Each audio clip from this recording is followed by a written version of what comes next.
Ok, allez, cette fois-ci, on se retrouve pas au bord de l'eau, mais sur l'eau, en flot de tube, pour une partie de pêche à la grande canne. Donc là, je vais vous montrer les modifications que j'ai fait sur le flot de tube pour aider à la pratique de cette pêche-là, parce que c'est pas forcément évident dans un premier temps. Donc en fait, ce qu'il faut, c'est retrouver un espace de travail un petit peu comme sur une station de pêche classique. Donc sur la gauche, j'ai fait un support avec une desserte qui me permet de mettre mon amorçage, mes appâts et puis tout le petit matériel dont j'ai besoin. Donc ça, j'en reparlerai un petit peu après. Et de l'autre côté, donc j'ai un système avec un grand tube en PVC qui me permet de garder mes kits et de déboîter la canne. Donc là, je voyage quand même léger, je prends juste kit coupelle, un kit pour pêcher, et puis donc la canne qui va pêcher en 9 mètres, on va dire. On va la déboîter en fait en 3 morceaux, le kit et 2 autres morceaux supplémentaires. Donc sur le flot de tube en lui-même, donc là j'ai sélectionné ce modèle-là. En fait, c'est parce que je peux enlever les poches, les poches sur les côtés sont amovibles. Donc là, on n'est pas en pêche au leurre, on n'a pas besoin de ces poches-là. Donc ici, en fait, à la place de la poche, je vais avoir mon épuisette qui va venir se caler là, impeccable, sur le côté avec la desserte. Et donc de l'autre côté, en plus du tube avec les cannes, pareil, j'ai enlevé la poche et je suis tranquille. Devant, ce qui est bien, c'est d'avoir un flot de tube avec une barre. Ça se fait de plus en plus, ces barres là. Donc là, j'ai juste rajouté de la mousse dessus et j'ai ma barre d'amorçage comme sur une station de pêche. Donc voilà pour l'équipement. On est bien en fait, on est vraiment dans une situation de confort quasiment identique à celle d'une station de pêche. Donc après, dernière chose, ça va être la stabilité de l'installation pour pouvoir pêcher de manière précise le poste qu'on a choisi. Donc en fait, ce qu'il faut, c'est réussir à rester stable. Donc pour ça, il y a deux solutions. Soit on pêche, comme là par exemple, je suis dans l'eau avec les pieds qui touchent le fond. Donc là, ça on va voir que pendant le combat, c'est quasiment indispensable en fait, parce que la canne est trop longue et avec l'élastique, et on ne peut pas emmener une carpe sur le côté si on n'a pas les pieds qui touchent le fond. Ça c'est la première chose. Si ça tire en face, on peut tirer en arrière en palmant. Mais si on doit tirer sur le côté, franchement, si les pieds ne touchent pas le fond, c'est impossible. Donc en général, j'essaye de choisir pour cette pêche-là un poste où je sais qu'au moins une partie du combat, je vais pouvoir me mettre les pieds au fond pour pouvoir les contrer les carpes sur les côtés et les sortir des branches. Deuxième chose, si on veut pêcher un peu plus en pleine eau, alors là, en fait, de chaque côté, j'ai un système de poids pour ancrer le flot de tube, tout simplement. Donc là, j'utilise les mousquetons qui sont sur le flot de tube pour passer la ficelle. Et j'ai mon poids qui descend ici. J'en ai un à gauche et un à droite. En fait, pour bien stabiliser le flot de tube, surtout s'il y a un petit peu de vent, on va avoir une petite dérive comme ça. Pour pêcher à la grande canne, c'est un peu pénible parce qu'on ne peut pas rester sur le coup. Donc là, c'est important de bien stabiliser le flot de tube. Les pieds pas trop loin du fond et une ancre de chaque côté pour être bien stable et bien pêcher précisément le poste qu'on a choisi. Donc j'ai monté un kit avec un double élastique plein pour pêcher la bordure, pour avoir quelque chose qui va tirer sur le poisson et puis surtout pour le brider et pouvoir le sortir des branches facilement. Une ligne montée en 25 centièmes et là cette fois-ci donc j'ai fait un bas de ligne avec en 22 centièmes et demi et avec un hameçon numéro 10, le VMC 7019 spécimen, pour que ça tienne le coup pour tirer sur le poisson. Et donc avec une bouillette pour commencer, et éventuellement je changerai le bas de ligne si je dois pêcher au maïs ou à la patte pour déclencher les touches. Donc là j'ai mon montage habituel avec la petite tétine rameau spécifique pour les flotteurs, pour monter le flotteur comme à l'anglaise. Et donc en fait on a quelque chose qui ne s'en mêle pas et qui est beaucoup plus résistant en cas de décroche. Et ça permet aussi de changer le flotteur facilement en fait. Si on doit casser le flotteur, ce qui peut arriver sur les décroches. Donc là on peut changer le flotteur sans changer la ligne. Voilà, donc là on a une ligne sur le kit. Et là je prends pas trop de matériel, ça sert à rien d'emmener toute la boîte. En fait j'ai juste des lignes qui sont montées et qui sont prêtes à l'emploi. Exactement la même ligne, j'en ai pris quelques-unes et je les ai sur le côté.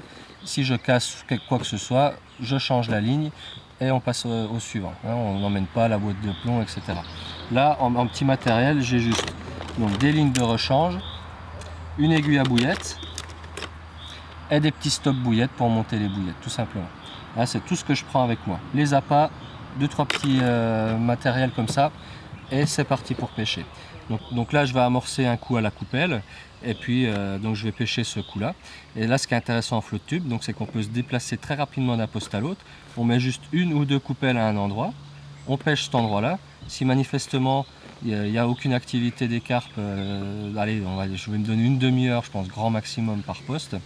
Premier poste, deux coupelles, je pêche dessus, il ne se passe rien au bout d'une demi-heure, il n'y a pas de souci, j'ai mis que deux coupelles, je remonte tout et je passe au poste suivant. En fait là ce qui est super, c'est que tout le matos est sur le flotte tube et on peut se déplacer en 2 minutes, on est prêt à se déplacer et à passer au poste suivant, contrairement à une installation classique sur une station où là il faut reprendre la station, retravailler tout le matériel, les rouleaux, etc.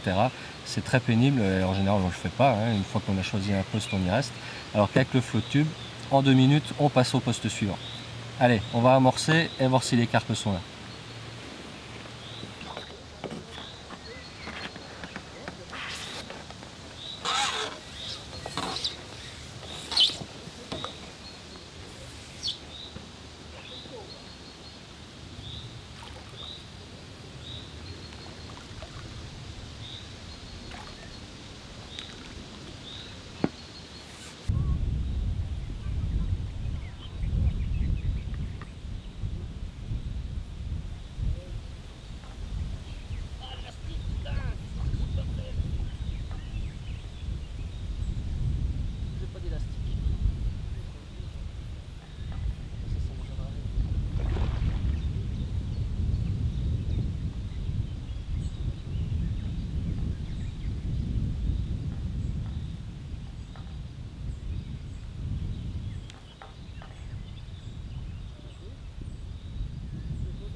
Bon ça y est, j'ai enfin réussi à mettre au sec la première de l'après-midi là. Je me suis un peu fait déniapper là, j'avoue. Premier poisson décroché, après 2 casses dans les branches là.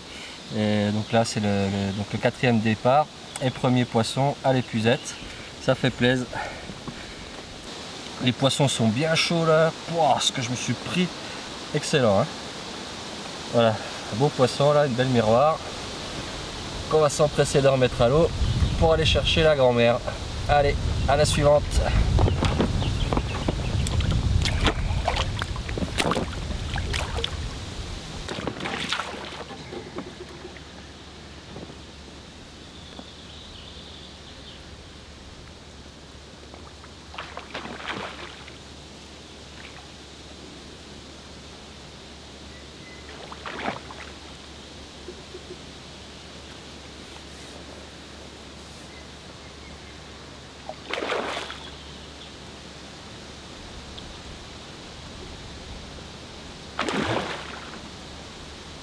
Quelle violence!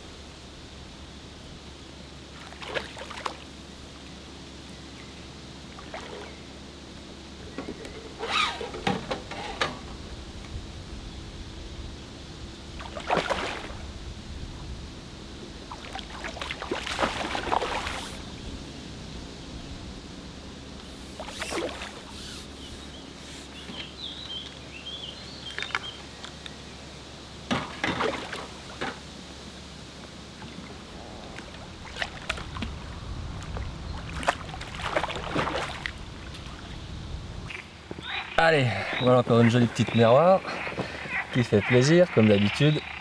Des jolis combats à ras des branches et au frais dans l'eau grâce au flotte tube. Donc là vous avez compris hein, les deux trois points importants. Une bonne installation, hein, une desserte à gauche, quelque chose pour mettre les cannes pour déboîter sur la droite. La barre d'amorçage, hein, il faut sécuriser la canne avec un petit bout de mousse dessus. Et puis donc le tapis de réception, bah, il est facile, hein, c'est le filet qu'on a sur les genoux. Donc c'est important là d'avoir des waders pour pas avoir du mucus partout. Voilà, allez, je vous remets celle-ci à l'eau. Et puis moi, bah, comme d'habitude, hein, je vous dis à la prochaine.